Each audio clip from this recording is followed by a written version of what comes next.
Time అవుతుంది. Sir ఒక్క నిమిషం సార్ ఒక్క నిమిషం విమర్శలు కాదు ఇక్కడ మనం చర్చ జరగాలి. ఒక్క నిమిషం సుజాత గారు. సో సరే, ఇప్పుడు రావణ్ వాళ్ళకేమీ సంబంధం లేదని చెప్తున్నారు.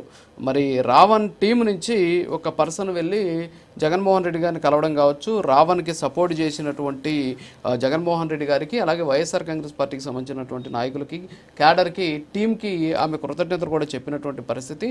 సో రీసెంట్గా మనం చూసాం. నిన్న ఒకసారి కాకాని గోవర్ధన్ రెడ్డి గారి బయట ఒకసారి ప్లే చేయండి పీసీఆర్. అది చూసిన తర్వాత మనం రియాక్ట్ అవుతాం మేడం. ఒకసారి అది ప్లే చేయండి ప్లీజ్. రావణ్ ఎవరు మనిషి, ఎవరికి సంబంధించినటువంటి వాడు? ఒక విధంగా చెప్పాలంటే మీకు సంబంధించినటువంటి వాడు. తెలుగుదేశం పార్టీలో చర్చ జరుగుతుంది, పవన్ కళ్యాణ్ ఎదిరించడానికి మీరు పెంచినటువంటి మొక్క ఈ రావణ్ అని చెప్పి ఒకసారి మీకే చూపిస్తా. ఈ రావణ్ ఆ రోజు నిజంగా వైఎస్ఆర్ కాంగ్రెస్ పార్టీకి సంబంధించినటువంటి వ్యక్తి అయితే మా మీద ఎన్ని రకాలైనటువంటి విమర్శలు చేశాడు జగన్మోహన్ రెడ్డి గారి మీద, వైఎస్ఆర్ కాంగ్రెస్ పార్టీ ప్రభుత్వం మీద. ఒకసారి మీరే చూడండి. జగన్ అన్న నీకు ప్రజలంతే అని చెప్పి మా మీద ఒక విమర్శ పెట్టాడు. మరొకటి ఉద్యోగులకు జగనన్న రాడ్లు అని చెప్పి పెట్టాడు. వైఎస్ఆర్సీపీకి అల్జీమర్స్ అని చెప్పి పెట్టాడు. అంటే ఈయన మా మనిషి మీరు చెప్పేదాని ప్రకారం. ఎన్టీఆర్ హెల్త్ యూనివర్సిటీ పేరు మార్పు వెనక ఇప్పుడు ఇది విన్నారు. సుజాత గారు ఒక్క నిమిషం. సుజాత గారు ఇది విన్నారు, నేను కూడా చూశాను అనమాట. నేను కూడా చూస్తే ఆయన ప్రశ్న అని చెప్పేసి ఒక ఛానల్ పెట్టారు. అంతకుముందు దీనికి వచ్చేసి రావణ్ స్పీక్స్ అని చెప్పేసి ఒక యూట్యూబ్ ఛానల్ అనమాట అది. సో రావణ్ స్పీక్స్లో పెట్టినటువంటి అవన్నీ కూడా ప్రశ్న పేరుతోటి ఇప్పుడు ఆ యూట్యూబ్ ఉంది. సో దాంట్లో చూశాను అనమాట. ఆయన ప్రశ్న పేరుతోటి పెట్టినప్పుడు ప్రశ్నించారు. జగన్మోహన్ రెడ్డి గారి గురించి పెట్టినటువంటి వీడియోలన్నీ నేను చూశాను.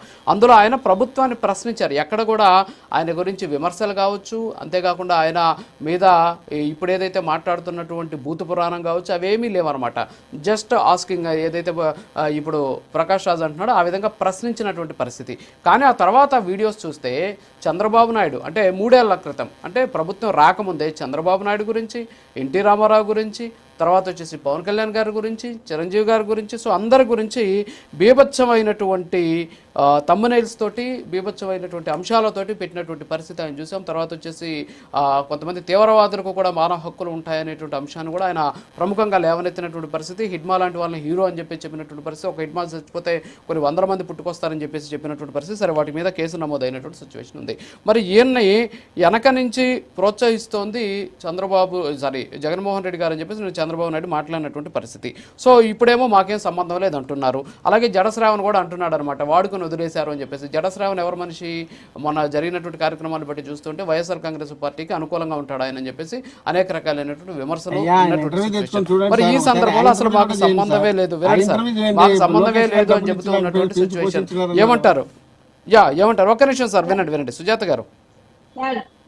రావణ్ విషయంలో అలాగే ప్రకాష్ రాజ్ విషయంలో కొంతమంది విషయంలో వైసీపీ అడ్డంగా దొరికి